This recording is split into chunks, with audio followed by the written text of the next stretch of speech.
listen. And so I'm going to just open with a really fabulous Mary Oliver poem. I know Telly and Verche know. Do you know who Mary Oliver is, Joe?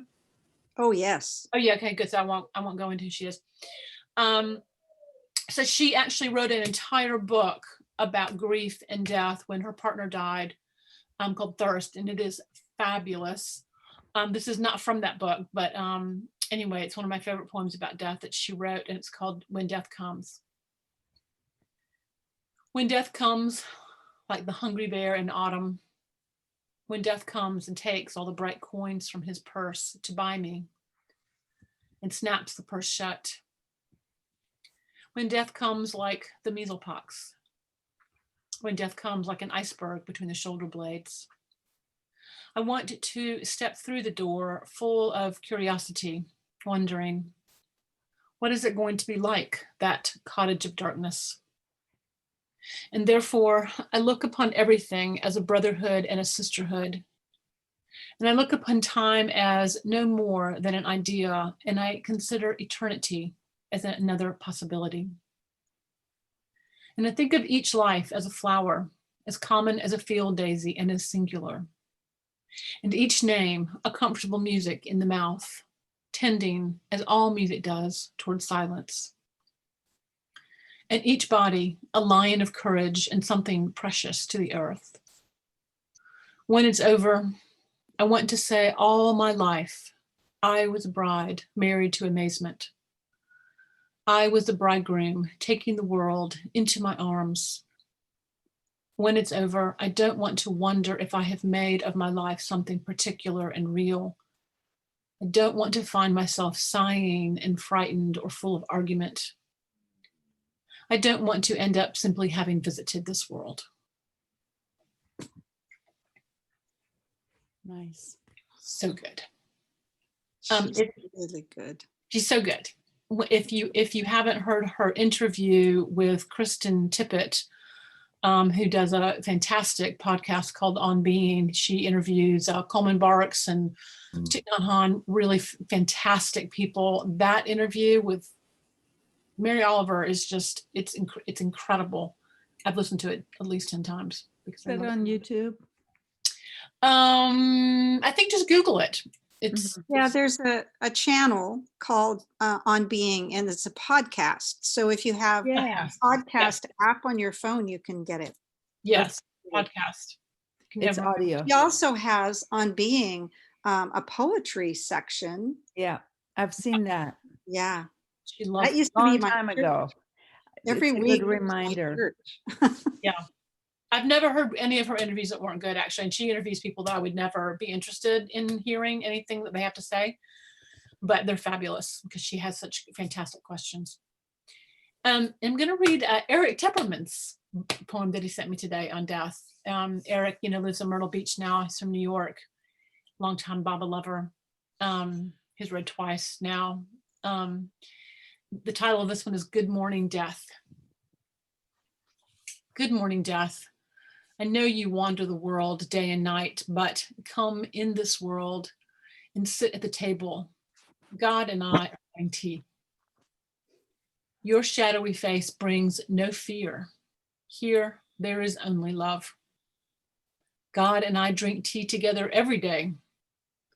There's no room in my heart for anything but joy, and even my mind has become a hassock for my master's feet. Oh God, his feet are so beautiful. Even death is no more than just another guest at his tea table. Come on, death, sit with us and sing. There is nothing but joy here, nothing but love. One sip of tea with God and you will no longer lay claim to those you touch. In fact, why even bother with your work for now? Now is a time to sing and rejoice so deeply that the intensity of our song and our joy race into silence just from being with him. I love Eric's. Wow. So good. You know Eric Tepperman, Joe? I don't. Yeah. Yeah, that is he's so worth meeting. He's worth meeting. Yeah. I tried to find a Brian Darnell poem on death, because if you haven't read the work of Brian Darnell, run, do not walk, and get a copy of any copy of his poetry. There's several copies, several books of poetry that he's written.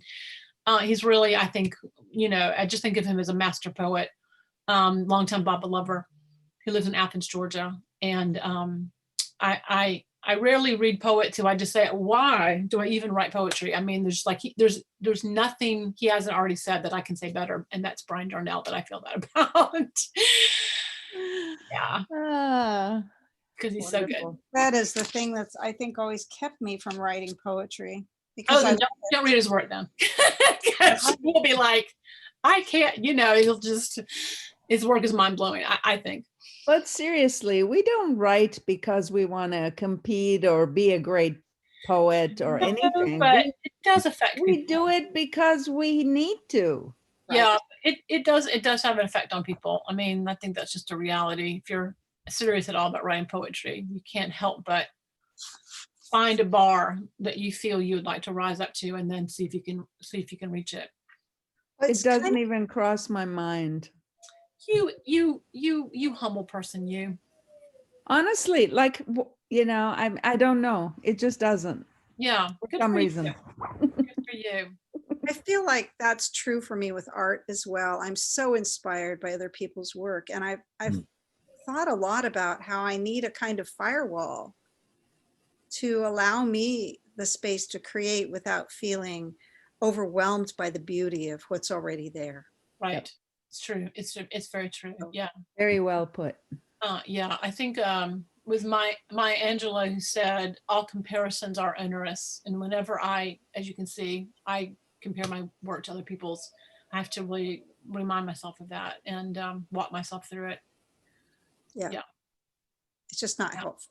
It's not helpful. It's not helpful. And I find once I start, it takes on its own life. And if I can live inside that, then it doesn't matter. Yeah. At all. Yeah. And it's the poem has its own voice. Yeah, it's the unique expression coming through your being, it's like, doesn't have to compare. Stands alone like any snowflake. Yeah. I think looking at your work compared to other people's work can be helpful if you can learn something from it and realize that there's, use it as a fine-tuning mechanism, like a tuning fork. I think then it can be very helpful. But yeah, comparing our work to others is usually pretty futile. Yeah. I know with great painters, I mean, they did nothing but copy and get inspired by others. I can see that, the different painting genres as it evolved. But, yes, but I can say as a photographer, I actually did that as several exercises. I reproduced famous painters' work as a photographer, and it was an exercise in how did they create that nuance of gesture, or how did they create that light. And so I actually use it as an exercise when I teach poetry. I put out some of my favorite poets and I have people write response poems. Mm-hmm. And that can be a really fabulous tool to kick off some great poetry. Yeah. Oh, hello, Pop. Is that a puppy? Yeah, this is Nani. She's decided to join me on the couch. Nani. Oh. I'm handing it over. Who else would like to hop in and read something that they brought with them? Go to Rumi. Always. This is a short one. Your grief for what you've lost. Your grief for what you've lost lifts a mirror up to where you're bravely working. Expecting the worst, you look, and instead, here's the joyful face you've been wanting to see. Her hands open and close, and open and close.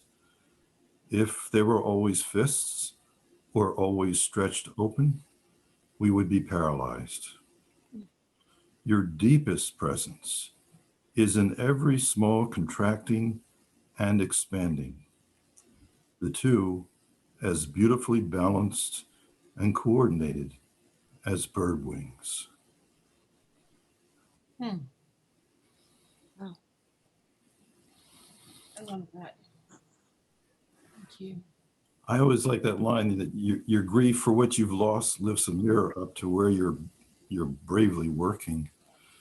I always felt that was hopeful, you know. Yeah. Yeah. I think grief does take a lot of bravery to work through. Mm, And true. yeah. And true. Yeah. Thank you. You have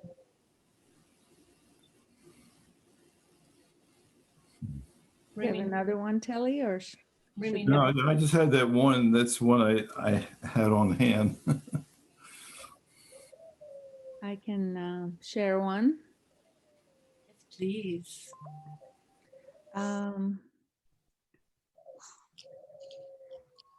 It's called, this one of mine, Vicious Cycle of Karma. Each morning we get up and run. We run here, we run there, in pursuit of nothing, into nothing. Since all of this will someday vanish into the nothingness that it sprang from. Yet we take it all so seriously, as if our lives depended on how active we were and how much we got done. Each day we make a new list of endless to-dos, scratch off an item or two, and add 5 more. And on it goes, like this, day after day. We run in pursuit of that elusive feeling of accomplishment. And in the end, there is death, a period of rest, and we start up the cycle all over again. Holy God, have mercy on us. Bring to a halt this fearsome wheel of karma that has magnetized us to itself. With your infinite compassion, show us the exit door from this endless loop to Mayaville. Free us from the grips of illusion's hold, that we may come and roam the spirit world as one with you. It's lovely. I've been reading Psalms lately and thinking about Psalms as various ways of speaking to God. And this poem you just read is like a psalm of pleading with God. Mm. Mm. Thanks. That's a compliment. Absolutely. Yes. Yes. Thank you. And I just couldn't stop laughing. It's just so real. Oh my goodness, Maya, Maya, Maya. Mayaville. I love that. Oh, Oh boy. Oh, you have some more for us, Farishte? I'm always hoping you have more. Yes, I do. Let's see. I Googled or searched for the word death in my poems, and this was the first one. And then the second one is kind of a story poem, if you'd like to hear it. Yes, please. It's called The Kiss and the Kick. 3-day music festival in Hip Town, USA, where your lovers gather to celebrate your love in song, beatific and glorious beyond words. I'm invited to stay with a new friend who kindly offers me a room in her home, which turns out to be a cozy, though rather moldy, basement apartment. This is normal for Asheville, she disclaims. My mold allergy waves a red flag to persuade me to find alternate housing. I choose to ignore the warning and accept the invitation. In the evenings following the day's blissful moments, I am gifted with congested lungs and a flurry of wild stories of betrayal, loss, and intrigue, with a pinch of gossip thrown in for good measure, leaving me little room to breathe.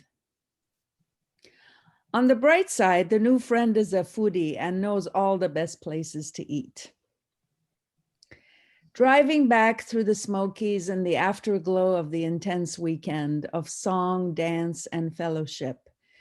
New connections made, the fresh, clean air wafting in through open windows. I am basking in the intensifying waves of love. Everything is blissful, beautiful, serene. Alas, the joy is short-lived. My left eye begins to burn and itch. Something must have flown into my eye through the open windows. I blink a few times, try to wipe the foreign object away, but the burning and itching won't subside. In fact, they get worse. What don't I want to see? I finally glance in the rearview mirror, and to my horror, I find a zombie staring back at me. A slanted eyelid covering a slimy, swollen eyeball. I need to get someone to look at this. I Google an eye doctor near me and find one in the next town. Following the loving care of the friendly optometrist whose kind demeanor and passion for medicine remind me of my beloved dad, I am back on the road trying to recapture the bliss feeling. Moments later, I am shaken to my core by a loud noise. A small airplane roars overhead, no more than 8 to 10 feet above my car, scaring me half to death. Okay, what's next? I finally get home, shaken and weary, and walk into the pit of disarray. Dirty dishes piled high in the sink, dog pee on the floor, the old familiar negligence of a partner who apparently needs my eyes to see dirt. And I walk into my daughter's room and spot the fancy glass pipe on her desk. This one tops them all off. How faithfully you balance the scales with perfectly measured doses of the kick to follow the kiss. I have 2 footnotes on this poem, prose poem. Fortunately, this habit of neglect has started to improve after some time and exposure to Baba's teachings on the part of my partner. And the second one says, alas, and also by his grace, my daughter has put all the teenage experimentation behind her and is now studying to be a nurse. Mm, The end. wow. Oh my.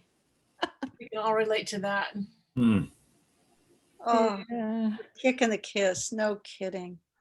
Kiss and It the was kick. so poignant that weekend. It was just like boom, boom, boom, boom. Hmm. Yeah, so it was very real. Mm, yeah. Wow. Do you have any Rumi or Hafez for us? Yeah, why don't we go around the room and then I'll pick up Okay, Hafiz to yeah. read maybe toward the Yeah. end. Yeah. Joe, would you like to read another?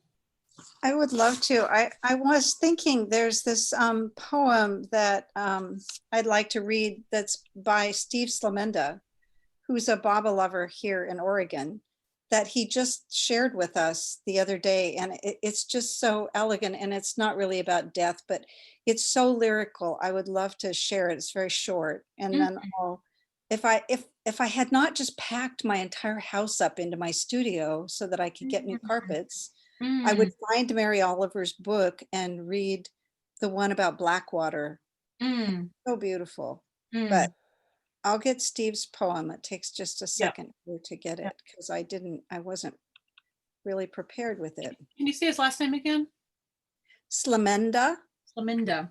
Steve Slamenda lived in Scotts Mill, and he taught at Chemeketa Community College, I believe, writing. And although I'm not sure about that, but I know he's been writing for a long time. So this does not have a title, but here's his short poem. It's not who I am when I'm with you. but who you are in me when I'm gone. Still, the blindfold of my mind keeps me from your light, like a sleeping shade of night that doubts the dawn.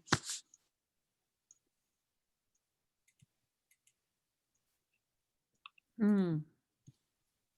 See if I Could can you find read that again? Yeah. Read it That again. again. I wasn't ready for it to be It, over. it really, No, I wasn't either. It was it's short. almost like a tongue twister or a mind twister or something, because it really bears hearing again. It's not who I am when I'm with you, but who you are in me when I am gone. Still, the blindfold of my mind keeps me from your light, like a sleeping shade of night that doubts the dawn. Mm. Hmm. I just find it, Mhm. the rhythm of it just so amazing. Yeah. Like a haiku or something. Yeah, Yeah. like a haiku. Yeah. Yeah, Yeah. my poem is not like a haiku. Are you going to read one of your own? I'm going to read one of my own. Oh, yay. I am, because Fereshte invited me to. And Please. I learned how to say your name, Fereshte. Is that right? Yes. Yes. So, Sorry for this tough name. It means No. angel in Farsi, so Oh, it's really easy beautiful. wow. It's a for beautiful name. Persian. Yeah. Beautiful name. And I apologize for faking it for several times before you helped me. Okay, it's all right. Isn't that I name, wish I had an easy name like Joe. There you go. once you get that name, for some reason, it's very easy after you get it. I don't know what it Yeah. is, but it does take a moment to get it. But once you get it, it's like, oh, of course, Fair State. Yeah. Yeah. Well, and Fereshte, my name before I was married was Joe Smith. You can Oh, wow. only imagine the reaction I got to that. Like, right. Sure. Uh-huh. Joe Smith. Can't get more That's generic. You can't. Oh boy. So this poem I have entitled by what was happening when I had the idea. Walking the dog into the sun going down. I can feel it now, like the feel of this shirt on my skin, the life of being mother, the sticky fingers, the scraped knee, bedtime giggles, hungry mouths, the weight of a sleepy head in the crook of my neck, heavy and warm, and the exhaustion, the seeming endlessness of it all, and the joy. And later, the feel of the life of work. My children older now, caring for children again, but not mine. Time spent listening deeply, monsters in the dollhouse, the passion to know ever more, to understand, to see what's behind what we see. Long hours, others' pain, heartbreak carried in my heart, and the joy. And later still, now, the quiet, the stillness of this new life, lived inward, not out, lived alone in many ways, but still the passion to know, and the tingle like the flutter of new life in my belly, something coming to birth, a poem, a painting, a knowing, and the joy. And the thread running through it all, that quickening in the children, the healing, the art, you, dear God, always there, closer than my own breath, as you would say, the skin beneath the clothes, the life inside the life, ecstasy so near, and the joy. Mm. Beautiful. Oh, lovely. It's beautiful. Very nice. Wow. Hmm. It felt very authentic. Felt very real. Yeah. Thank you. Thank Hello. Yeah. We have a newcomer, Jay Baba. Oh, welcome. We're all reading our favorite poems about death or our own, and would you like to read anything since we've all read? I think that I just came in, so I feel a little cold, like I need a little Yes. time. Absolutely. Just let us know when you'd like to read. Otherwise, we'll just ramrod through. And you said it's on death and dying? Well, it was a little bit of a last minute addition. And so it doesn't have to be about death and dying. If you have Okay. anything you'd like to read, that's fine too. About life and living? Life and living is great since they're seemingly connected. Yes. Okay. Welcome. I'm listening though for now. Oh, good. Yeah. Yeah. I'm going to drop into one. This is a poem I read at a wonderful service we had Saturday for a young woman who was a beekeeper here in town. And so we all, as beekeepers, did a service for her, and we all wore our beekeeper veils, and we were all women beekeepers. Asheville is one of the largest beekeeping communities in the country, which is crazy, but that's true. And when I first started beekeeping 12 years ago, it was mostly men, and now I'd say it's 50% women. And women beekeep in a very different way than men. They're much more communicative with their bees, and it's just really beautiful. And I have to tell you a funny story. When I became a beekeeper, I called a friend who worked at a healing center, and I said, tell me about the energy of bees. And she said, well, they really seem to be about this. These were not her words, but the higher octave of love in a group setting, like the community, love of a community, love of a hive, you know.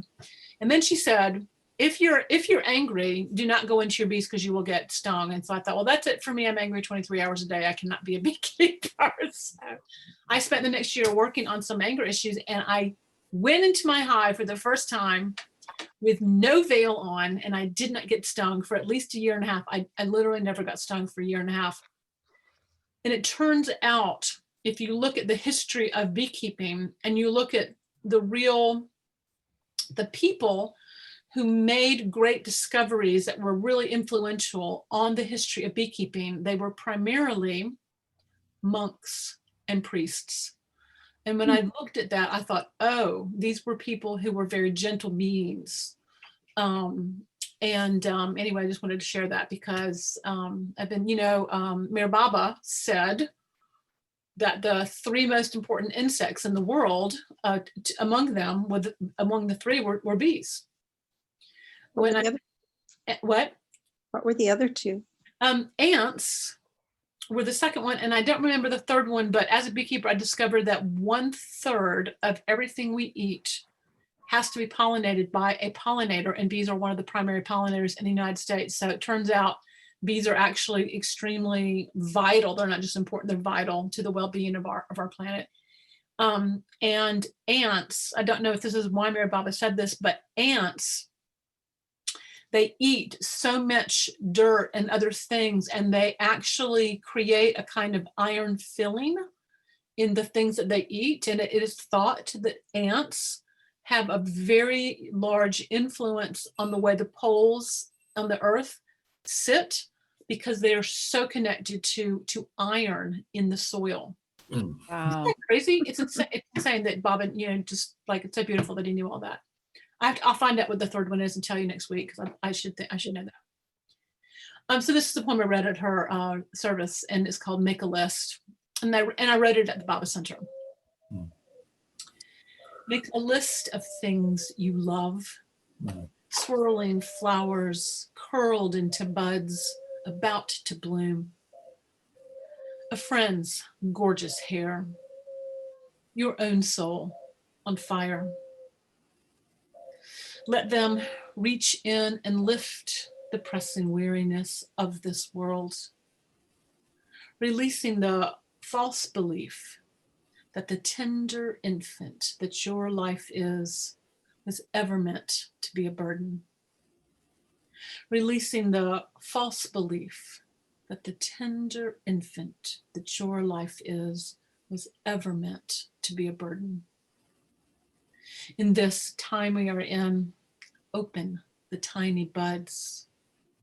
Watch them transfer their fragrant joy. Brush one beautiful strand after another and repeat. Freedom is the open mouth of my life and is everywhere shouting for more. Like a moth, Step into the light of your own fire, waiting to burst into flames. Like a prayer, ready to leave this world more beautiful than when we came into it.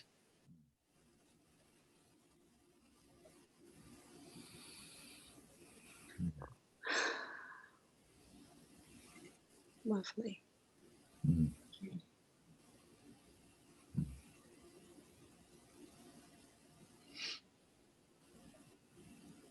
I found that poem that you were talking about, by the way. Oh, I did too. You did? Shall I read it? Yeah. Would you like to read it? I would love to read it. Yeah. I love Mary Oliver so much. No. Look, the trees are turning their own bodies into pillars of light, are giving off the rich fragrance of cinnamon and fulfillment.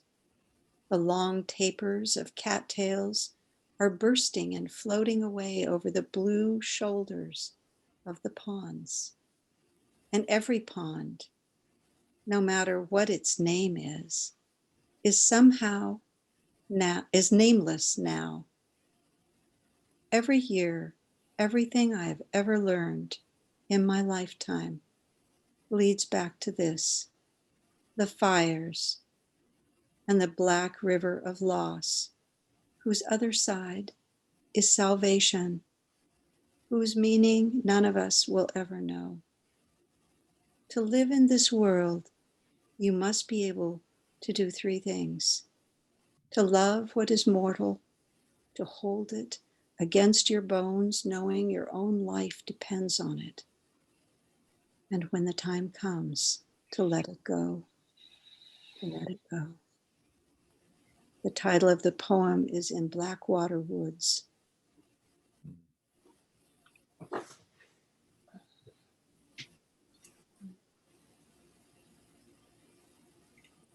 Beautiful. Yeah. Thank you. Beautiful. Did you know that she had advanced lung cancer that she got a few years after her partner of 30 years died? And she, you know, after she went into remission, she still chain smoked. Oh my goodness.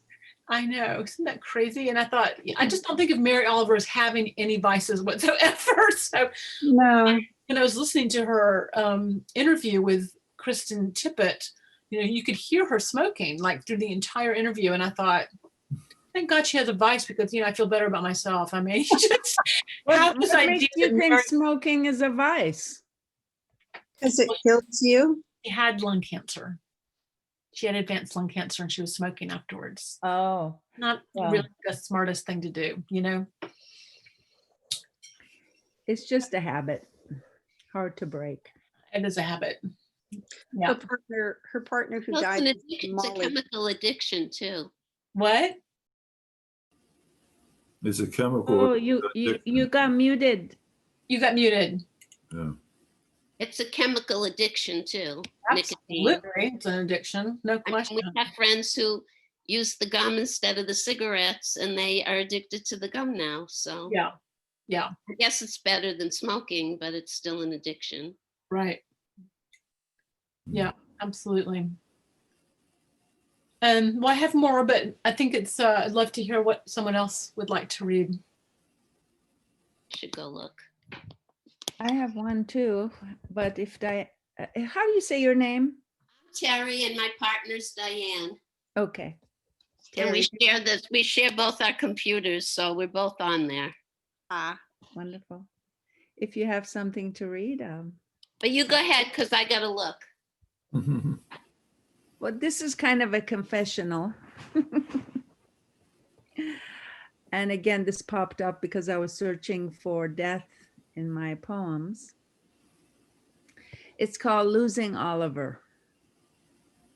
This is not a sob story about a dead dog, because our dog didn't die, but it felt like a death because we gave him up for adoption. I still miss his little face, his sweet, gentle eyes, his devotion to each and every one of us, his constant wagging tail, his kisses. I miss calling him when there was a morsel to give, how he rushed eagerly to gobble it up, always there to lap up anything that fell on the kitchen floor when I cooked. What I don't miss is finding little puddles of pee in the family room or the kitchen floor on a daily basis. Because apparently hubby didn't take him out on schedule. This he admitted after the fact. Having my arm pulled constantly out of its socket when I took him out for walks because he had to chase everything. Or have him escape out the door, refusing to come back for hours on end. I don't miss the couches smelling like wet dog to the point where I was reluctant to go into the family room, AKA the dog's room. So truth be told, these are my confessions. We just haven't had much luck with dogs. May God forgive us. At least now I know that I will never have a dog again unless I can bathe it twice a week, train it from puppyhood to be obedient, be the only one responsible for taking him out on walks, and never, ever again get a beagle. A big goal. They are so disobedient. Oh, really? I didn't know that. So stubborn. They Hmm. must have all been born under the Taurus or Capricorn sign. Hmm.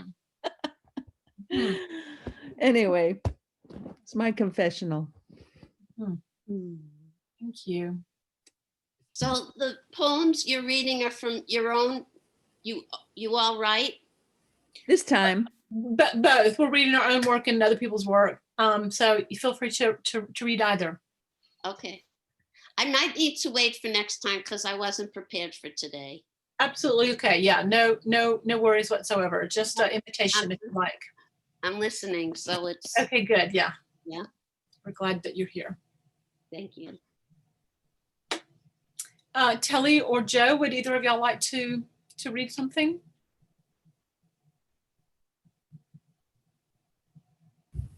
I could read something from Indus I Sing, Francis Brabazon, a guzzle.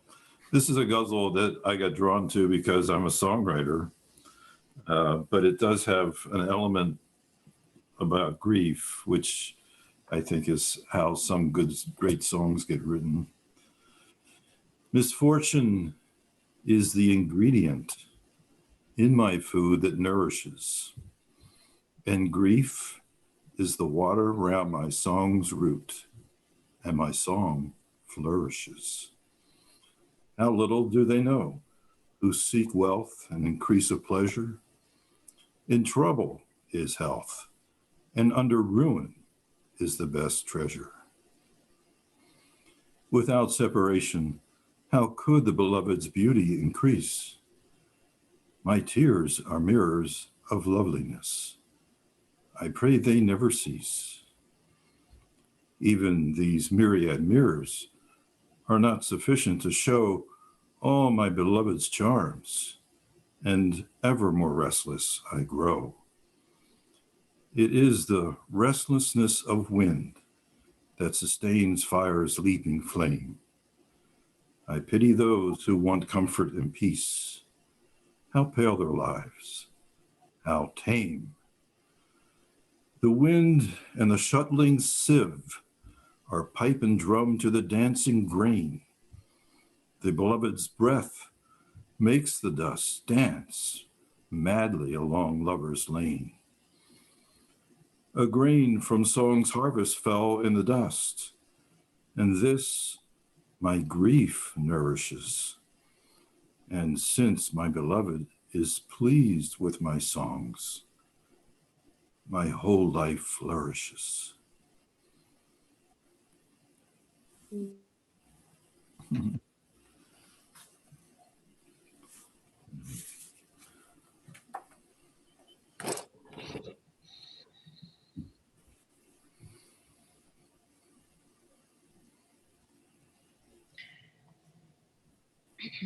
have one by Rumi that's a new translator for me, and I made sure that I brought the translations because Farishte has really brought that to my attention, how important that is.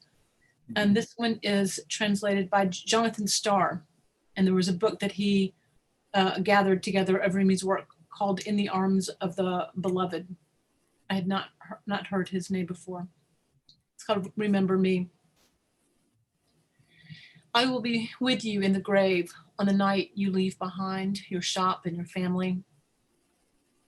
When you hear my soft voice echoing in your tomb, you will realize that you were never hidden from my eyes. I am the pure awareness within your heart, with you during joy and celebration, suffering and despair. On that strange and fateful night, you will hear a familiar voice. You'll be rescued from the fangs of snakes and the searing sting of scorpions. The euphoria of love will sweep over your grave. It will bring wine and friends, candles and food. When the light of realization dawns, shouting and upheaval will rise up from the graves. The dust of ages will be stirred by the cities of ecstasy, by the banging of drums, by the clamor of revolt. Dead bodies will tear off their shrouds and stuff their ears in fright. What use are the senses and the ears before the blast of that trumpet? Look and you will see my form, whether you are looking at yourself or towards that noise and confusion. Don't be blurry-eyed. See me clearly. See my beauty without the old eyes of delusion. Don't mistake me for this human form. The soul is not obscured by forms. Even if it were wrapped in 100 folds of felt, the ray of the soul's light would still shine through. Had everyone sought God instead of crumbs and copper coins, they would not be sitting on the edge of the moat in darkness and regret. What kind of gossip house have you opened in our city? Close your lips and shine on the world like loving sunlight.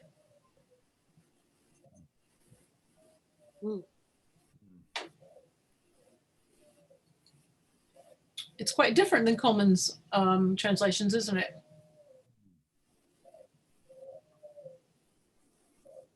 Who is the translator?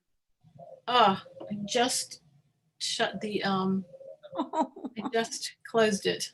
I apologize.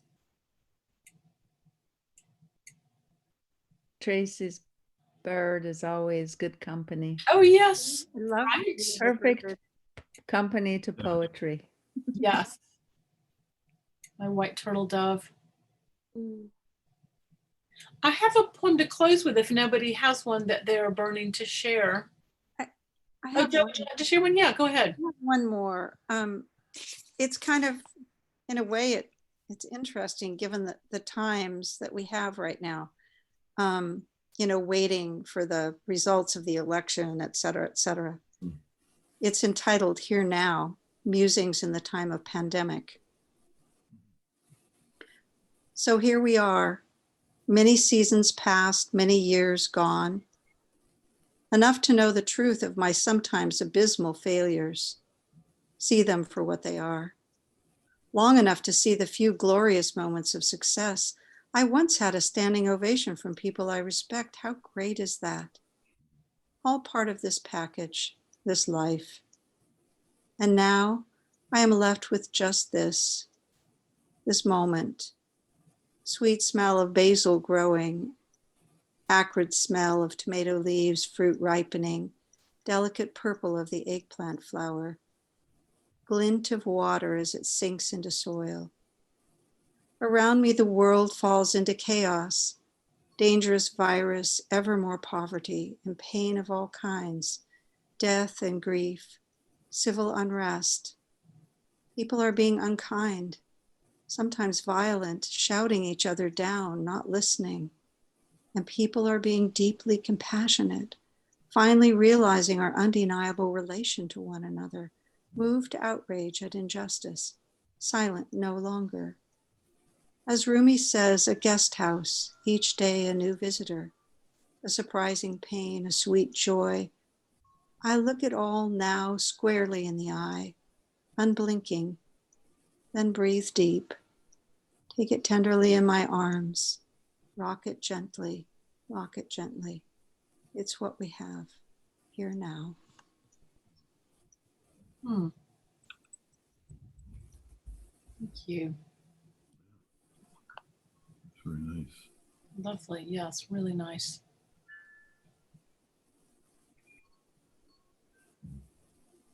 That may be the sum total of the poems I have written right now. We're glad we could be your repository.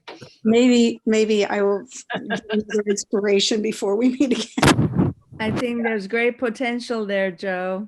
Yeah. Thank you. I don't know what I did to my thing. Oh. We can see you very clearly. You can? I Yeah. can't see you. Oh, really? Oh dear. I need my savior. Hi, I'm Saint Diane. Hello, Xavier. Go down there. Oh, There you go. There we Hi. go. Well, we're going to close with this last poem. It's not exactly about death, but I just thought it was so lovely. And it just felt like, I don't know, just felt like a good poem to end with. It was actually written by a woman who I do not know. Her name is Rebecca Baggett, and she is an English teacher at the University of Georgia in Athens, Georgia, where I went to school, and where Coleman Barks worked for 30 years before he retired. And it's also the home of where the REM, it's where Brian Darnell lives. It's a place where a lot of fertile things have happened in the arts. So it's called Testimony. I want to tell you that the world is still beautiful. I tell you that despite children roaming city streets, shot down in schoolrooms, despite the slow poison seeping from old and hidden sins, despite my own terror and despair, I want you to know that spring is no small thing, that the tender grasses curling like a baby's fine hairs around your finger are a recurring miracle. I want to tell you that the river rocks shine like God, that the crisp voices of the orange and gold October leaves are laughing at death. I want to remind you to look beneath the grass, to note the fragile hieroglyphs of ant, snail, beetle. I want you to understand that you are no more or no less necessary than the brown recluse, the ruby-throated hummingbird, the humpback whale, the prolific mimosa. I want to say, like Neruda, that I am waiting for a great and common tenderness, that I still believe we are capable of attention, that anyone who notices the world must want to save it.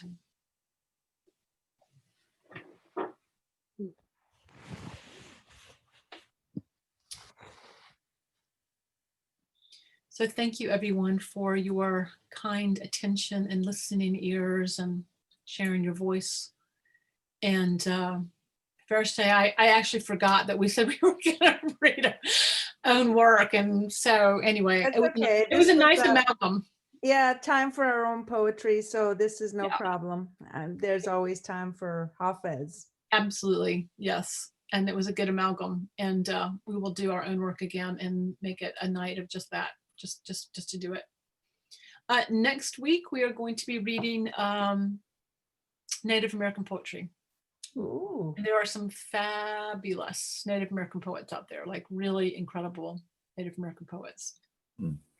Our poet laureate for the United States is Joy Harjo, a Muskogee Creek woman, and she was the first Native American woman to become the poet laureate for the United States, and that she is the laureate this year. So that's very exciting. Thank you. Tracy, can I end with a death poem, Yes. please? Please do. I haven't read these in so long. I'm kind of, yay, bring them back to life. It's called Falling Leaves, and I wrote this like way before Baba, so I'll also read my footnote added later.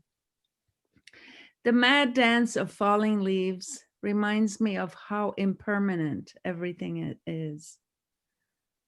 When a leaf falls, it whirls in ecstasy, celebrating in death a life that fulfilled the purpose of being leaf. When I die, will I sing and dance in joy? Will I know that I fulfilled the promise of a life divine? Will I dance the mad dance of the happy leaf, falling in celebration of a life lived to its utmost glory, drunk with the joy of spirit, immersed in eternal love as my shroud, free to merge back into the ocean of bliss? Will I go free only to return as a desireless helper to inspire the growth of a new leaf? This was in 1998. I met Baba in 2001. This poem was written before I learned about Meher Baba's teachings that only the avatar returns. All other souls merge permanently after realization and dropping the body. The exception is with very few souls who return to gross consciousness within the same lifetime to help others. See God Speaks by Meher Baba. Also, the poem was written before Baba opened my eyes to how long the journey and how narrow the path to him really was. Still, I am glad I got to aspire to high states while a yogini, so that Baba would crash my rapidly developing spiritual ego to smithereens and teach me a sense of humility. Mm. All I could think was Baba's just got you in his palm the whole time you're writing this poem. Baba was there all along. I just didn't know it. Yes. Yeah. Thank you for listening. Mm. Thank Absolutely. you for sharing. Absolutely. Yeah. It's Yeah. precious to share. It Yes. really is. Pleasure. All those years I wrote poems while living in Chicago, and really I had no audience. Mm. Mm. Because, you know, most people write about stuff. Yeah. And it's nice to be able to share Absolutely. from the depths of the heart and soul. Jai Absolutely. Baba. Jai Thank you, Baba. Tracy. Thank you, everybody. Jay Baba. Thank you for Baba. being here tonight. Oh, thank you so much. Yeah. Thank you. Thanks, Joe, for coming. Yeah. Keep coming back. Yeah. Thank you. Good night, And everybody. Terry as well. Thank Jai you. Baba. Bye-bye. See you next time, Terry. Be safe.